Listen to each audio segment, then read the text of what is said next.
Hi everyone, and welcome to another edition of Venu's weekly cricket catch-up.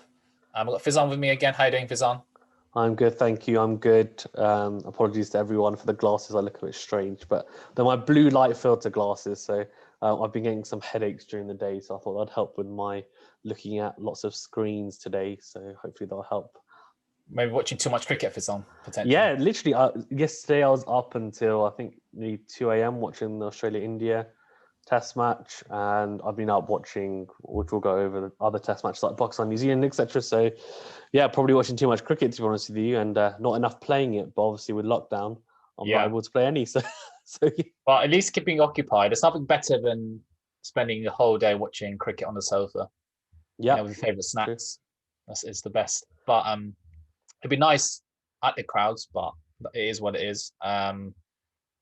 The days are getting longer here in the UK. The summer is on its way. That's what I've been mentally telling myself to get me through this lockdown. So there's been a lot of cricket, as you said, Fizan, and let's review the first talking point. So I always talk out with test cricket because I feel that's probably the most important form of cricket. So first test match that's ongoing is the third test match between Australia and India at Sydney. So it's been an intriguing test match so far, but Australia are kind of in pole position. They're in the driving seat after setting India 407 to win, and they got the openers out. Australia got the openers out of Shubman Gill and Rohit Sharma, who both got starts, and they need another 309 runs to win. But today, I was particularly impressed by Cameron Green. He looked really good, and his sixes, I think he hit 4 sixes in total. He looked good, and as we were talking about earlier, I think we were quite happy for Cameron Green to perform. But Australia definitely in the driving seat here, and unless it's for a miracle tomorrow, unless India bat really, really well, there's potential to do it. But I think if it was a percentage, man, I think 90% chance Australia to win tomorrow. What do you think, Fazan? Yeah, I agree with you. I think Australia are definitely in the driving seat here, and yeah, as you said, Cameron Green, so good to see him get some runs because I think he's badly needed them. I think he wouldn't have been too happy, and it wouldn't have done his confidence much good when they bowled Labuschagne before him in the Indian innings.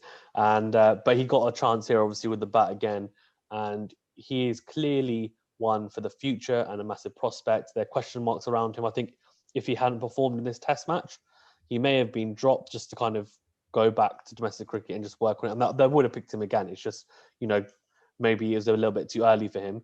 But Will Pucovski, who he said his mate, who's a little bit more his age, likes spending time with him. And he scored runs, obviously, in that first innings. And Cameron Green led on from that and hit a really, really impressive 80-odd, 84 actually in the end. So top scorer for Australia. And so it's the fourth Test match. So it's his maiden third. Sorry, I'm saying four. Sorry, there's 4 in total. So it's his maiden Test 50 in his third Test match. So I think that's pretty good going for an all-rounder. And hopefully we see many more knocks. And very, very dominant, I thought, past. You were mentioning that, he hit some really nice sixes after he got past 50. And he did well to accelerate the innings, I think, and give them a really substantial lead. So Australia will be looking to wrap this up tomorrow. And I would be surprised if they don't. What's quite funny that, I'm sure you're going to mention is the injuries to India, which obviously Sri Lanka had a similar thing, if not worse. And now India going through a similar ordeal. So I think injury subs do need to be enforced for sure. And I'm sure India will now be looking at that Sri Lanka series thinking, actually, anyone who might have doubted that it played a big impact will be looking at this Test match and thinking, actually, it has played a big impact. You think, Fazan, it's played a big impact? Yeah, I think he's played. I don't know whether Australia would win or not. I don't. They may still have won. I think they have, for the most part, have comprehensively outplayed India for large parts of it. I think the first day or so was okay, but then I think Australia really came into their own. Pat Cummins with the ball looked really impressive in that Indian innings, and then obviously now Labuschagne and Smith were very, very impressive in both innings, and Cameron Green has done very well. So I think batting-wise, Australia's batting has come into their own, and that's made a massive difference. I think they are missing the likes of, Umesh Yadav, Vishant Sharma, Mohammad Shami, etc. So they brought in Saini for his test debut, who looks okay. I mean, he bowled an absolute peach to Matthew Wade, like a really good delivery. But the one to get Labuschagne out was lucky because it was just down leg side, and he did a Sharma Sood where he just gloved it behind the keeper, down leg side. And he just was a little bit wayward, not getting his wrist behind the ball correctly and just falling over whilst bowling. And so that's why his wrist was falling down towards leg side. But yeah, I just think Jadeja obviously is quite a big miss for them. But either way, I think Australia would probably be in a similar scenario, but I just don't think as strong a position, I think, personally. Yeah, it's interesting. Jadeja got fractured from a bouncer. So another player getting injured by a bouncer, and this kind of adds to the conversation we had a couple of weeks ago about should a bouncer be banned in cricket, because number of players just have got injured due to it. I think Mohammad Shami got a broken arm due to a bouncer as well. So that is something that probably needs to be discussed, or maybe the way batsmen play against short pitch bowling. I think bowlers now have really skilled the art of bowling bouncers and really like honed in towards their bodies. And I think we came to the conclusion it would be a shame to ban it from cricket, but we came to the conclusion that batsmen need to get better at dealing with it. But it's hard. It's hard, ball coming that quick at you. Yeah, and you need it is hard. And they've set a field, they've set the trap for you, and you just think, you know what, I'm just going to get hit. I don't care. I'm not getting out. I'm just going to get hit. Yeah, I think you kind of have to have that mindset a little bit, but also maybe then they look in, if people are really worried about the repercussions of it. I think it's a coincidence that we've seen a couple of people get injured recently from bouncers. I don't think you don't normally see a cluster of people so close together getting injured by bouncers like this. But I think what's happened is because it's happened, as you said, the topic's been brought up. I do think maybe they could just do something like, for example, in the gloves, you have extra padding in there, or like they make the gloves that they're just more resistant to getting hit. Like, so breaks are less likely, similar with arm guards as well. Like those are simple fixes to make sure that, you have equipment that you can wear that's still light and doesn't weigh you down, but it protects you more, and maybe the batsmen feel. But I think on the whole, top order batsmen, middle order batsmen don't have an issue with it. It's going to be the low order batsmen, but then they need to also get in the nets and work on it, because it's Test cricket at the end of the day, and we don't want a case where it's already a batsman's game. Let's be honest. Like that's what's happened in the last 20 or so years. So you don't want to take away a weapon that the bowler has. Yeah, that's true. Definitely is becoming a batsman game, and I agree. Taking away the bouncer will be a shame, but I do think batsmen need to get better at playing it. I'd be interested to see if Ravi Jadeja will come out and do a Graham Smith type inning, saving the Test match, because I think that was one of the best saves of a Test match when Graham Smith did it for South Africa against Australia not so long ago. That was a fantastic inning. So it'd be interesting if Jadeja does come out to bat in the fourth innings. We'll see. It'll be interesting with the substitution debate. Now that it's happened to India, who are the powerhouse of cricket, I'll be wondering if this actually there'll be discussion now. It's probably the best thing to happen. I was thinking, I was like, yes, this is great, because if it was just Sri Lanka, I don't think no one would have listened. But now, if India would think, Sri Lanka, this happened to Sri Lanka, this happened to us now, maybe they'll discuss it, because we all know that the ICC does stand for the Indian Cricket Council, not the International Cricket Council. Yeah, it's funny. It's sad though that it has to happen to India for it to get, I guess, more of a headline. But we'll see. I think, obviously, if Australia destroy them tomorrow, then there'll definitely be calls for it. So I think either way, look, despite us, saying that the ICC is the Indian Cricket Council, etc., I think either way, it's something that needs to definitely be implemented to some degree. So hopefully it does, no matter whether it's because of India or whatever else. So yeah, but yeah, a decent Test match so far, and Australia in control. Definitely. And another incident, not so nice incident, occurred during the Test match. So a group of fans had to be removed from the Sydney Cricket Ground stands after Siraj alleged umpires to alleged abuse. And that also follows from alleged abuse, racial abuse directed towards Indian players during day 3. And, and apparently Ashwin came out during the press conference and said, they crossed the line. And he said that in previous tours there have been abuse. But, it's good that these people have been, removed from the crowd. But any abuse towards any player, and especially racial abuse, should not be tolerated. Yep, 100%. I'll keep it very brief. I think racism has no place in any sport, so it's not acceptable. And they did the right thing by removing them. The Australian Cricket Board has released a statement. I think obviously if it has happened on previous tours, then it needs to be looked into. The only thing I would say is that it's a bit disappointing that if it has happened on previous tours, then Ashwin, for example, should have come out and said it at the time. Because the issue is now that he's come out and said it, and I'm not saying that it hasn't happened, but when you do come out when an incident happens, then you just say, oh, well, it's happened in previous tours as well, then it gives it less substance to it. So I just think, people need to be very stringent that if it does happen, then make sure you report it and, then let them get on with it and make sure that it doesn't happen. And we need to stamp that out of all sport. And that's, to be honest, I think, look, just a shame. I've said this to you, it doesn't matter about your skin color, whether you're whatever, white, black, brown, whatever, yellow, whatever it might be. You could be pink for all I care. It doesn't really matter. What your skin color is, it shouldn't matter. We're all human, and we're all equal. So it's not. It shouldn't. We shouldn't be having to see this, and people shouldn't have to experience this. So hopefully, it's a step in the right direction that people getting removed and people realizing it's wrong. And obviously, we've seen some very powerful movements like the Black Lives Matter movement in cricket as well. For example, Michael Holding was a big part of that, pushing it forward, and I think it's good. So hopefully people are more empathetic and more understanding and less naive and ignorant towards it, and we have a solution where everyone's just happy. There's no issue with being competitive and having banter with people, but it doesn't need to include race in that.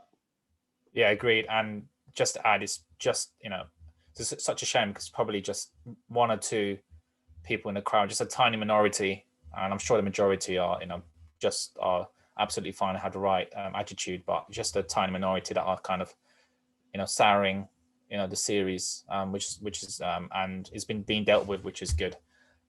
So staying on the Australia-India series, now the 4th test at the Gabba or Brisbane, India have raised concern because if they were to travel to Brisbane, they fear that multiple quarantines will impact home series against England. Because there is a confirmed case of the UK strain of COVID-19 in Brisbane, India are quite reluctant to play in that 4th test because when they get back to India, they may have to quarantine because of this new COVID-19 strain. So, so at the moment, because the end of the series is on January the 19th, and England series is scheduled to start on February the 5th. So India are just basically saying that they're concerned because they have to quarantine when they get back to India potentially. Yeah, don't really have much to add to that, to be honest with you. I think it's one of those things that I guess you just, I don't know. I mean, it's funny, like I've seen some people say that I think apparently in India, they've got the second worst cases in terms of numbers or percentages. They've got the second worst in terms of infection rate in India, but I don't know if that's to do with a second strain or not. Like, I'm not a scientist, I haven't really looked into it that deeply, to be fair. So look, if they have concerns about it, then that's fair enough. Interesting to see whether they potentially then, I'm sure there is an option and they are looking into having the 4th test. I heard the commentator say it at the same ground, so at the SCG again in the 4th test. But, we'll see how it plays out. I think it's obviously a bit of a delicate situation and there's a lot of kind of to and fro between the Indian team and BCCI and also ACA, which is the Australian Cricket Association, and the Australian cricket team. So we'll see how it goes. But yeah, I mean, I'm not too bothered by it. I think as long as we get a 4th Test match, I don't think either way. I'm kind of happy as long as it happens. Now, moving on to one series that has concluded. So let's talk about the Pakistan New Zealand series. So that came to conclusion earlier on this week, where to be honest, you could talk about Pakistan's forgettable tour after losing 2-0 to New Zealand, and makes New Zealand #1 Test side in the world, and give them a chance of making the final in the World Test Championship at Lords. And again, Williamson hitting 238, Nichols 157, Mitchell 102, and Jameson I think taking 11 wickets that match, and they won by innings and 176 runs. So not a series to remember for Pakistan, but a series to remember for New Zealand, especially as they're now #1 in the world in Test cricket. Yep, a really impressive performance from New Zealand. A disappointing one for Pakistan. And I think, obviously New Zealand don't have the ascendancy, as we keep on saying. Pakistan are not at their strongest, just in terms of player-wise. Not to do with injuries or anything. We're just not, as a Test nation, we're not at the top of our game. And not having Babars on them made it even worse, to be honest with you. And yeah, I think we look competitive in spots and in parts of sessions, etc. But we just couldn't string it together for whole Test matches. And that's unfortunately what happens, when you're not a top Test team at the time. Whereas New Zealand are able to do that. They're able to play very well for a whole session or most of a session. And that's what the best teams do. And they're #1 in the world for a reason, and rightly so. And I think they're 3rd in the World Test Championship. But the permutations mean, because Australia and India obviously 1 and 2, it's all to do with win percentage. So they're playing against each other. I think India need to win 4 out of their next 6 matches, I think it is, to make sure that they make the final, which is going to be tough considering I think they're probably going to lose this one against Australia. Then they've obviously got England as well. Yeah. Yeah, so it's not going to be easy for them to do. So New Zealand are looking pretty, I wouldn't say it's not certain, obviously, but yeah, they're looking like they've got a good chance of making that final. And Jameson, just a quick note, unbelievable at the moment. Best Test bowler around, I would say, in terms of form-wise. Just incredible. And Williamson's 238. I mean, these guys are, look, there needs to be a lot more respect put on New Zealand as a cricketing nation at the moment, because they are, look, this is their golden generation. We talk about England's golden generation in white ball cricket. I think New Zealand at the moment, this is a golden generation in probably all 3 formats, to be honest with you. Yeah, and it's their squad depth as well is really impressive, that we alluded to in a video a few weeks ago.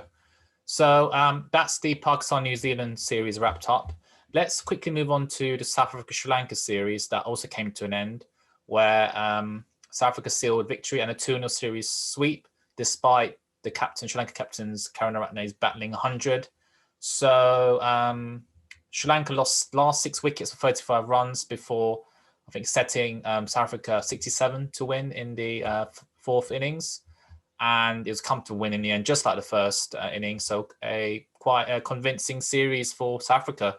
And just to add, which I'll talk about later on, it's probably a good indication of how they'll perform in the Pakistan tour, which we'll talk about later on as well. So a convincing series win for South Africa, wouldn't you say, Fazan? Yep, very, very convincing. As we've, I think, touched on before, Sri Lanka hampered by injuries, unfortunately, and that really did play a big part. Actually, for Pakistan, New Zealand, and the South Africa, Sri Lanka, Venu and I did videos on that on the channel Quality Shots. Check it out if you want a more in-depth view.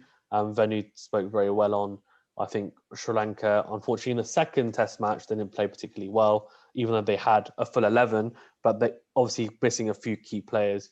But in that first one, I think there's not really much you can do when you pretty much got 8 fully fit or 7 or 8 fully fit players and you're playing with half a team. So very impressive. I think from South Africa, they did what was in front of them. Dean Elgar looks in imperious form, and Norkie and Mulder, etc., look pretty good. Well, they looked good as well.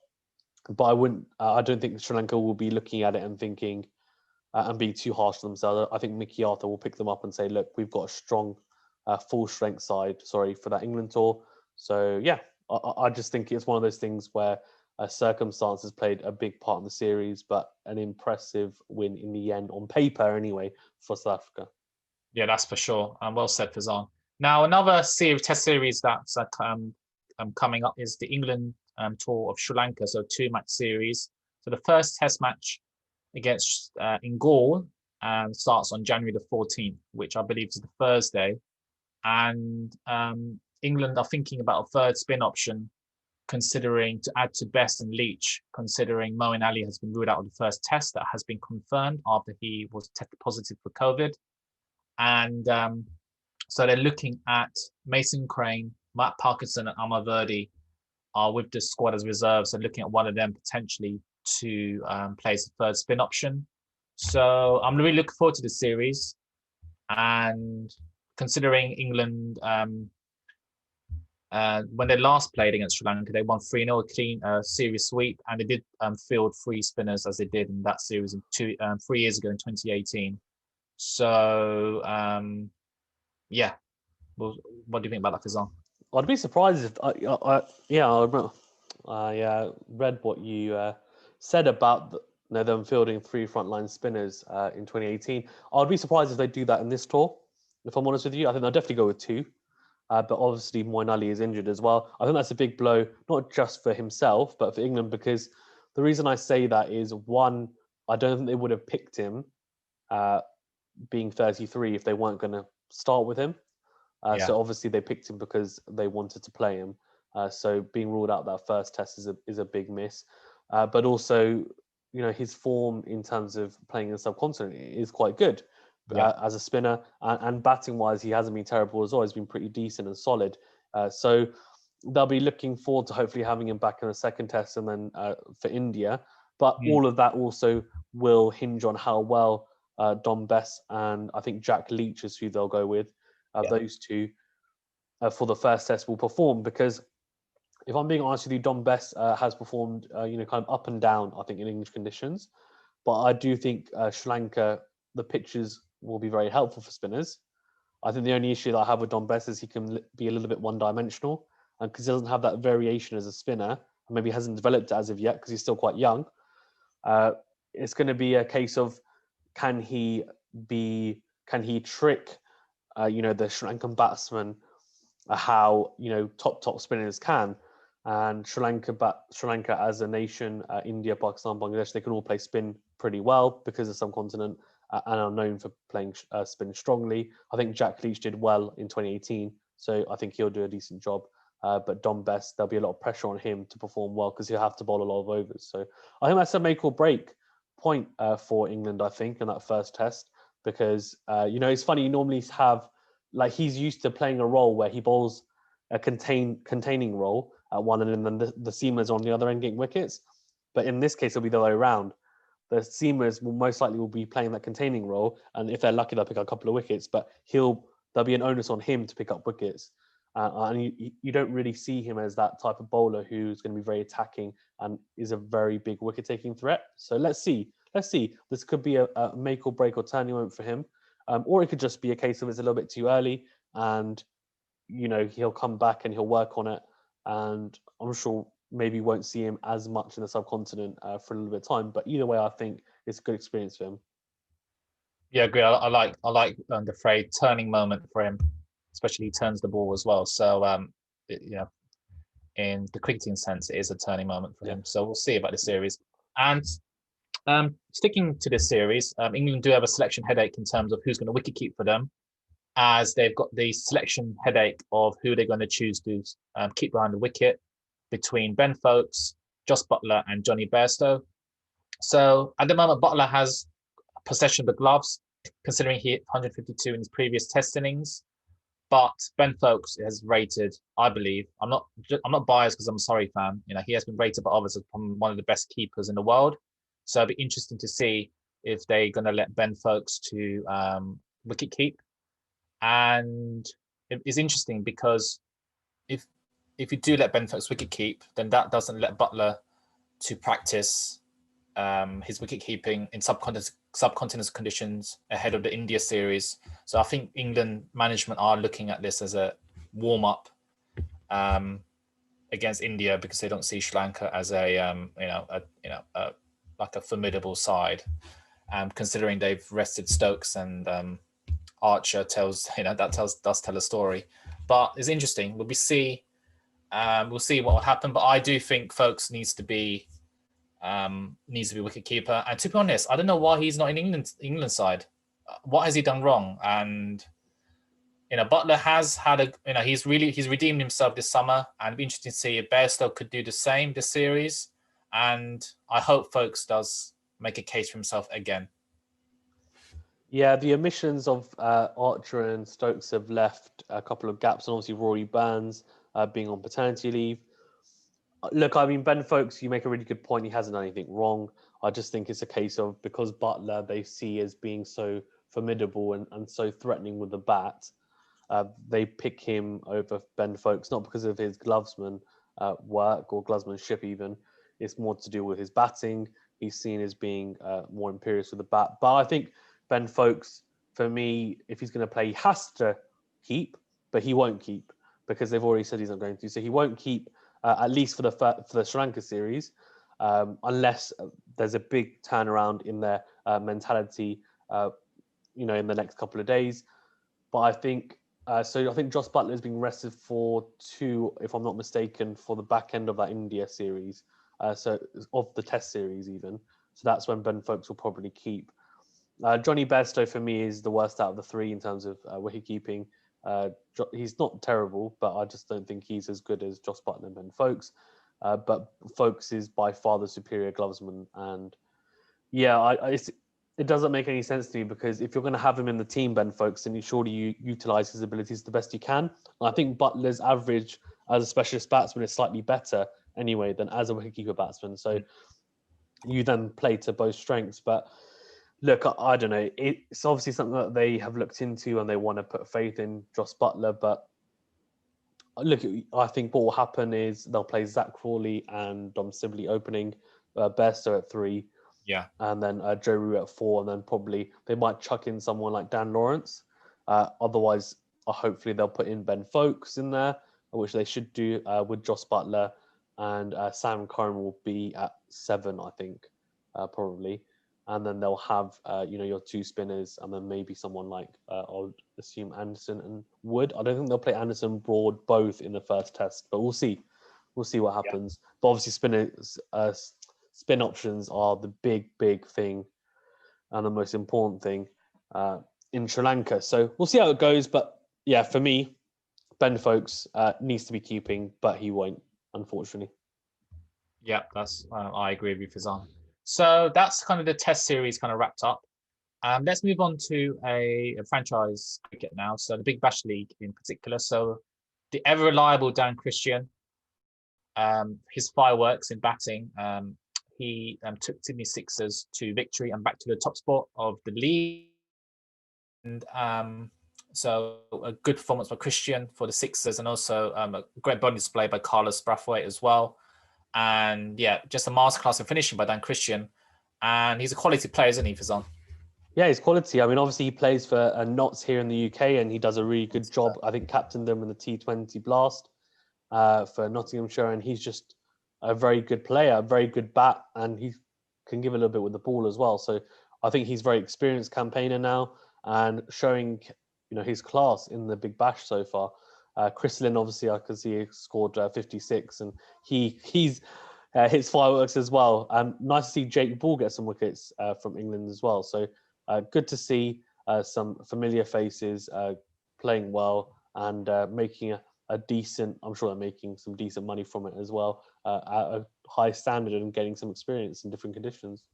That's for sure. It's good. I know there was a period in a match where Jake Ball was bowling to Lewis Gregory, and which is quite good to English players in the Big Bash League. So yeah, you wouldn't have thought 10 years ago that there'll be England players making a name for themselves in the Big Bash League in franchise cricket, and England's mentality has really changed in terms of management, in terms of pushing players to play T20 cricket, and it's really been evident in their prominent rise to one of the best white ball cricket teams of all time potentially. So sticking to the Big Bash League, it's quite sad to say that Rashid Khan, Mohammad Nabi, and Mujib ur Rahman, so the top gun Afghanistani players, will be leaving the Big Bash League season and head to the UAE for the Afghanistan ODI series against Ireland. It's quite a shame, isn't it, that these big name Afghan players have to leave. But it does prove to them that they're making a name for themselves, and Afghanistan cricket is a team to watch out for in the near future, because they're always improving year after year, aren't they, Fizan? Yep, they are 100%.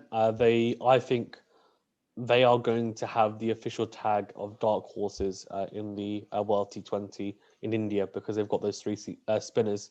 Obviously, their batting and everything, needs to be looked into. But as three spinners, they could be very effective. Look, I just think, for me, it's really good to see that they are prioritizing their country over franchise, etc. That's how it should be. And you know what? Fair play and props to them, because they won't be earning much, I'm telling you, for Afghanistan, and especially playing an ODI series against Ireland, they won't be. So to cut their BBL season short means that they're going to be earning less money, but they're committing to their country. So, that's a really big thing, and fair play to them. Rashid Khan, we know Rashid Khan is a huge name now. So he could easily, I'm sure if he said to the Afghanistan board, I want to play the rest of the series, like, I don't really need to play against Ireland. It doesn't really I can miss it and it's not a big deal. You'll still pick me. And they would say, yeah, we will. But, he's happy to make sure that he goes there and make sure he puts in a good performance, and he's one of the leaders in the team. So I'm really happy to see that, to be honest with you. And it's good to see. And that's how it should be, to be honest with you. But money talks sometimes. So, yeah, but good for them, 100%. Yeah, that's true. It's good for them, and hopefully Afghanistan cricket will go from strength to strength.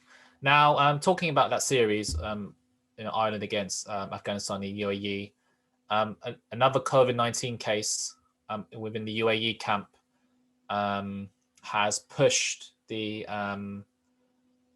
ODI series to January the 16th. I think it was meant to be.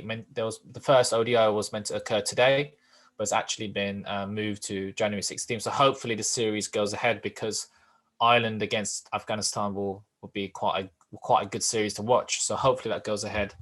And yeah, just a few Afghan players have been tested positive. So hopefully the series goes ahead. Fingers crossed. They've got another player in Case Ahmed, I think, who I think he's Afghanistani. I'm pretty sure. I don't know if he's in the squad for for Afghanistan as well. But I wonder if he'll be playing. It'll be interesting to see. But that's another spinner. But yeah, UAE versus Ireland. It's good to see these nations all playing each other. It's good to get experience, and hopefully we can see them playing against some of the big boys. We made that point before, so it's good. Hopefully they can get, even if it is a couple of matches here and there, that it will help their experience for sure. And it's good to hear like a couple of Afghanistani players being selected in the PSL for this year. Yep. So the draft happened today. So the big names such as Chris Gale and Dale Steyn joined Qatar Gladiators. Rashid Khan moves to Lahore Qalandars.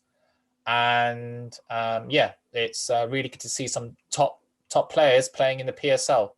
I'm sure you got what to say about this, Fizan. Yeah, I do. I was really, really excited for the draw, to be honest with you. I remember sending you the names, and there were so many names and people putting themselves available.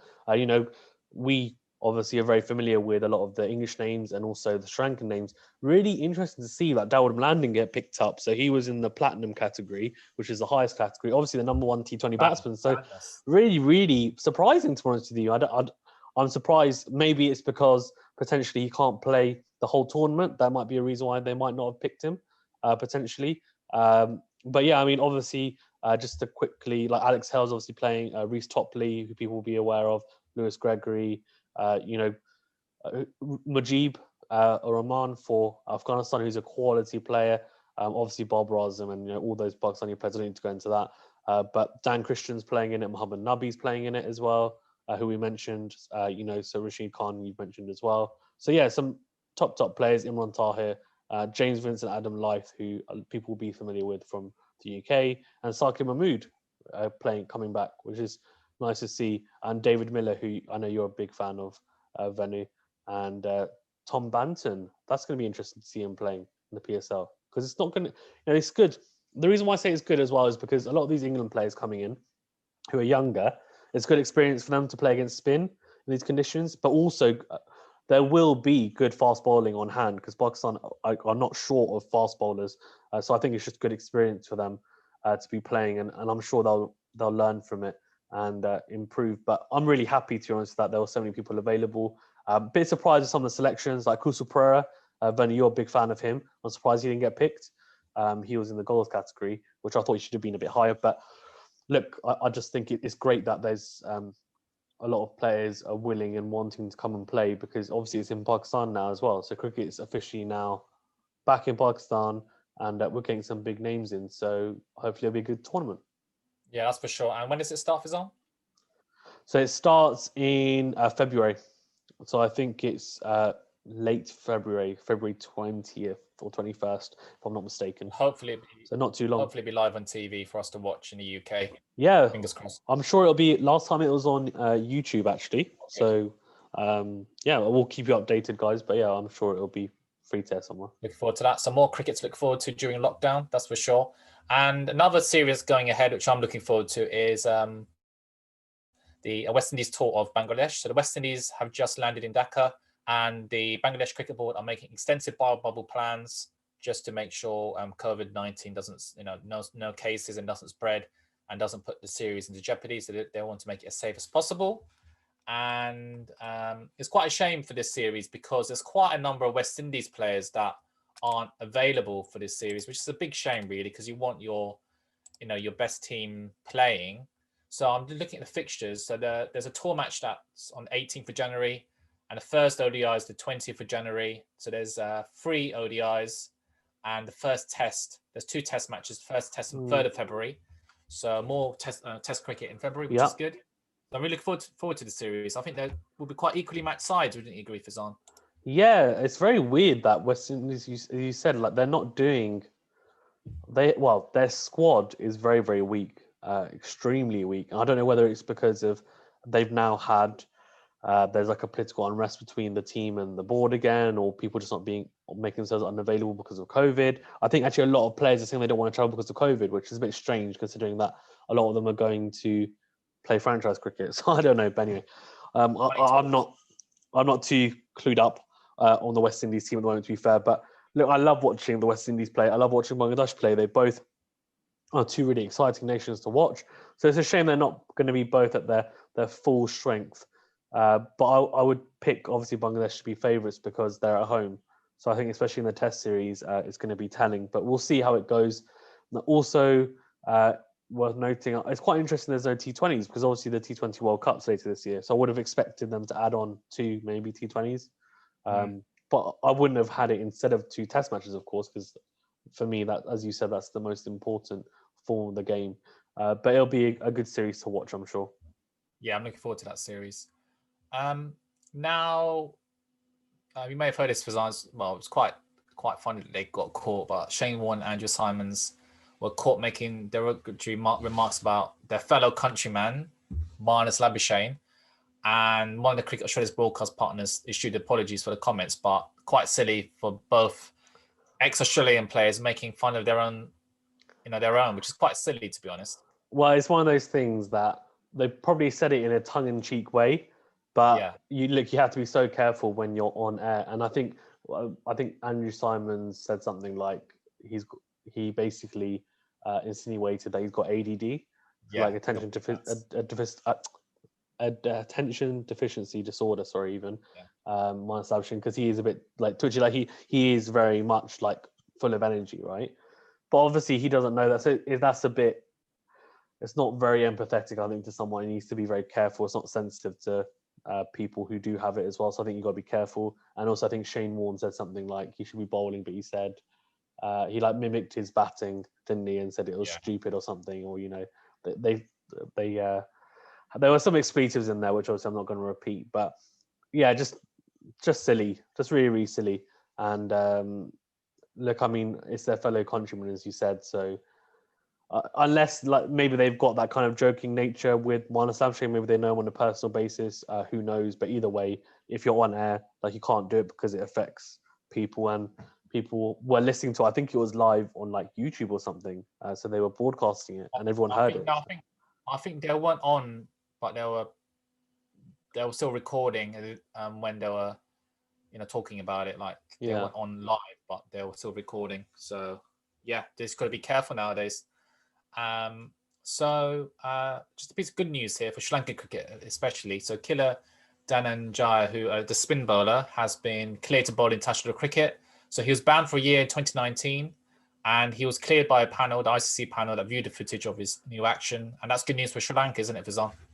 Yeah, I haven't seen too much of him, to be honest with you, but yeah, I mean, it's always good to have someone cleared and available to bowl. What's he like? I've only seen a little bit of him, Venu. He's quality bowler. I think he can bowl with left-handed and right-handed, I believe. Oh, is it that? Okay, it's this. Okay, yes. I may be wrong. That's cool. That's really cool. Yeah, then I really want to see him in action because there's no one about like that, is there? Yeah, definitely. So that's good for Sri Lankan cricket, and yeah, that's good that he's got cleared. Now, this is a series I'm really looking forward to, and Fazan will definitely be looking forward to, is the historic South Africa tour to Pakistan. So South Africa have named uncapped Darren Dupervillon and Otniel Bartman. Nearly Batman. That's me when I'm trying to pronounce the Sri Lankan names. Yeah, sorry, South African names are a minefield as well. So in the Pakistan test. So basically, South Africa have named a similar test squad to their victorious series victory against Sri Lanka. So Dupervillon and Bartman will be in that squad. And yeah, I'm really looking forward to this series. And it's obviously it's South Africa's first tour to Pakistan since 2007. And the first test begins in a couple of weeks in Karachi on 26th of January, and the second test's in Rawalpindi on the 4th of Feb, and followed up by 3 T20s in Lahore in February, kind of getting them ready for the T20 World Cup later on. But that's a series I'm really looking forward to. Mate, I can't wait, to be honest with you, because obviously keeping up to date with the South Africa Sri Lanka series and then the Pakistan New Zealand series. If I'm being honest with you, as a neutral, if you're looking at it, you're probably thinking that Pakistan, South Africa, are catching Pakistan at a good moment here, because Pakistan are not in great form, and there's a lot of unrest, to be honest with you. Yep, the fielding's been really poor. There's a lot of unrest in the camp, to be honest with you. I think some players are going to get dropped, if I'm being honest with you. I think Naseem Shah's going to get dropped. I think Mohammad Abbas might get dropped. They might. I think after this series, Misbah might get sacked. I'm not even joking. This is all the talk. This is all the talk that's coming out of Pakistan. So it's going to be really interesting to see how they perform. And obviously, South Africa did look good despite obviously injuries, etc. And they've got KG or Kagiso Rabada coming back in. So that's going to be, and he's going to. I'll tell you what. Doesn't matter what conditions. He's got a strike rate of 40 for a reason in Test cricket. That's ridiculous. A strike rate of 40, unbelievable. And I think that's the best around. And they've also included George Lind and Shamsi, who are very inexperienced, but they may use them as second spinners. So we'll see. So, it's quite interesting because I think it's quite clear South Africa are a lot more settled than Pakistan at the moment. They kind of, they've had a really good series in Sri Lanka, against Sri Lanka, sorry. And their big names, Elgar, Du Plessis, the batting lineup looked, got into form. And, the bowling looked pretty decent. Anokia and Rabada potentially bowling together in tandem. That's a sight to behold. And good luck to Pakistan batters. And as you were saying, Pakistan look quite unsettled at the moment. But never write them off. Never write Pakistan off. That's one thing I'll say. Yeah, I mean, obviously we're at home as well. So it's going to be interesting. Yasir Shah always bowls quite well in home conditions. We may use Shazab Khan as well because it's in Pakistan. So we may use a second spinner. He'll give extra batting and also he should be able to bowl decently well. Yeah. Let's see how it goes. I think it's going to be. I feel like it's going to be very closely contested. So watch out for that. Just as a spectacle in terms of being competitive, because I think it will be a very competitive match. And as you said, Dean Elgar is probably the most, apart from maybe Kane Williamson, is probably the most informed batsman around at the moment. Yeah, agreed. Yeah, he looks good, and the Sri Lankan bowlers did make him look good, but don't take that away from him for getting those runs. And it's really good that a tour to Pakistan is going ahead. And another piece of good news is the England women will make the first ever tour to Pakistan in October. So that's been given the green light. So two T20s will be double headers with men's teams in Karachi, followed by 3 ODIs. So that's really good news, Fizan. And to add to the England men also touring Pakistan later on this year as well. So really good news that finally, after years of exile, finally there's cricket in Pakistan instead of UAE. But to be honest, the matches weren't too great at UAE, were they, Fizan? Yeah, well, also because in the UAE, the crowds are really small, so the atmosphere is pretty terrible. But there still will be no crowds, to be honest, because of COVID. But well, it's in October, so hopefully see. there will be. Hopefully there will be. Yeah. Fingers crossed, but we'll see. A bit of a shame that so England initially. So obviously we came to England in the summer. Pakistan did in 2020, and we did a proper tour of England, like a comprehensive tour of England in all 3 formats. It's a bit. Yeah, I mean, they initially said that they would come over and do a proper tour, but I'm a bit disappointed. England said they would do one. I think it was the start of this year, so the first half of this year. I've got a theory why that is. Because of India, yeah. But anyway, so then they, well, you actually tell me your theory in a sec. But yeah, so basically they now have not gone back on their word. They've just said, we're just going to do a double header of T20s. And the reason they're doing that is because I think they're also going to do T20s with India after these 2 T20s anyway. So they're just doing it because it's on the way. But the one thing I would say is that I'm really glad that the England women are coming to Pakistan for the first time. That's a really big step in the right direction. And that is a bigger tour, 3 ODIs and 2 T20s. And that'll be a really good experience for them. And Pakistan women's, it'll be nice to see them play England women's who are at the top of their game at the moment. And I'll advise them to make sure to eat the chana and puris. And yeah, after Venu's been to Pakistan, so he can vouch for it. Very good food. But my theory is that why England didn't tour Pakistan earlier this year, I think they probably would prefer to play Sri Lanka because they probably see they get easy points for the ICC Test Championship and also practice for India series. But hopefully the Pakistan series goes ahead. England-Pakistan series goes ahead later on this year. That'd be really good for the game, especially after Pakistan did England a favour tour. That's why I'm saying it. Otherwise, I wouldn't have an issue with it but we did do them a favour, and the ECB openly admitted that we did do them a favour by coming over. We gave them a comprehensive tour when a lot of teams wouldn't have. So it is a big shame. Yeah, a big tour, and also, 3 formats, and they haven't really repaid us, to be honest with you. And also they have to repay the West Indies as well. That's something they have to do. So I think that's all of the cricket we discussed for the week. Been a lot of cricket. Now let's do our awards for the week, which I'm sure you all look forward to. It's quite a good way to and review the week and finalise it. So in terms of star of the week, one name for Kyle Jamieson, 11 wickets in a second innings.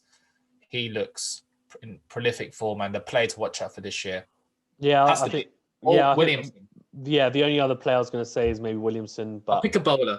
But I think considering how well he bowled and it sounds so stupid, but it's so normal now to see Kane Williamson scoring those types of runs that I think Kyle Jamieson, let's give it to him because he's been so impressive. I think 11 wickets in a match and just bowled so well throughout the whole series. Happy to go with him. Yes, side of the week. Well done, Kyle Jamieson. I'm sure there'll be many more awards for you this week, this year, not just from quality shot but match awards and maybe tournament awards. You never know, or series awards. I mean, so well done to Kyle Jamieson. In terms of team of the week, Fizan, I'm thinking New Zealand has to be. South Africa, New Zealand. They just look prolific. They just look too good. Yeah. I mean, just too strong. I think South Africa were really good as well, but I think definitely I would go with New Zealand were just in epic form. They really are. Epic. Yeah, in terms of Big Bash League, you probably say, in terms of franchise cricket, you would say Sydney Sixers for going back to the top of the Big Bash League table. But in terms of international cricket, has to be New Zealand. In terms of player to do their homework, which player do you think has been quite disappointing? Kusal Mendes has been really poor. I think 3 ducks and I think a single figure score for Sri Lanka, and he's much better than that. So he's one. Sharma Sood is another one. 3 ducks for him as well. And again, I think a single digit score as well. So those are 2. I'm just trying to think for India. I mean, they haven't been terrible. Sharma hit a 50, obviously, and Gill hit a 50 in the other one. So they've been okay. Vihari, yeah, actually, I'll go with Vihari. That was a massive drop to drop Labuschagne at that time. And he hasn't scored any runs as well. He's been very disappointing this series. So actually, I think maybe Vihari, actually, just because it's more current. Yeah, okay, let's go with Vihari. But earlier in the week, we would have said probably Sharma Sood or Mendes. But let's say Vihari, considering he hasn't been scoring many runs this series, and he dropped Labuschagne. Second ball of the day. Yep. It was a sitter as well. It was an absolute sitter. I would have caught that. Probably would have, to be honest with you. That's how easy it was. Exactly. So just one of those I would have caught that moments. But probably not. But I reckon I would have given it a fair crack at it. In terms of team that needs to do their homework, I think Sri Lanka, surely. They've been the lead. They had a lot of injuries, though. I think that's a bit harsh. I would go with Pakistan, to be honest with you. I think because the reason why I wouldn't say Sri Lanka is just because that second Test match they had a lot of people missing. Pakistan, the only person really missing was Babar Azam. So I think we need to do our homework in terms of fielding is the most important thing. Big time. Considering that Test, I think you dropped. I think Misbah came out to the press. I think it was 8 drops. I think at least, or 8 chances second Test in Christchurch, and a couple more difficult ones in the first Test. Yeah. But you gave Kane Williamson nearly 2 or 3 lives. You don't give Kane Williamson 2 or 3 lives. Yeah, no, agreed. Yeah, it's shocking. So that's something that needs to be improved. And as I said, and I've said in so many videos, under Mickey Arthur, we actually got to a stage where we looked like a pretty top fielding outfit in that 2017 Champions Trophy, which is partly why we won that. But after that, since we've for some reason didn't renew his contract, it's now gone downhill again. So a lot of responsibility needs to be not just on management, because I think that's easy. That's an easy way out to say that, but the players as well. But the fielding coach is a big thing. But you know, at the end of the day, it all comes down to the players and their attention, and also how much emphasis they put on fielding in terms of their mindset. And if they don't have that in the back of their mind constantly, that is really important, then you'll never field well. You can do as many drills as you want, but if mentally you think it's not important, then when it comes to matches, you'll have these matches where you'll drop multiple chances, unfortunately. That's true. Yeah, catches win matches, as they say. The old saying. In terms of highlight of the week, what's been your highlight of the week, Fazan? For me, Cameron Green getting the score. Yeah, actually, I think that's a big one. You know what? Actually, for me, Smith getting his 100. Oh, that's a big one. Because he was under a lot of scrutiny. I think single digit scores in every single inning so far, and then it started off the new year with a bang.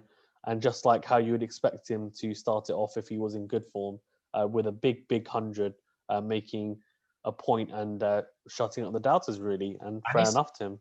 He's changed his technique as well. Have you seen that?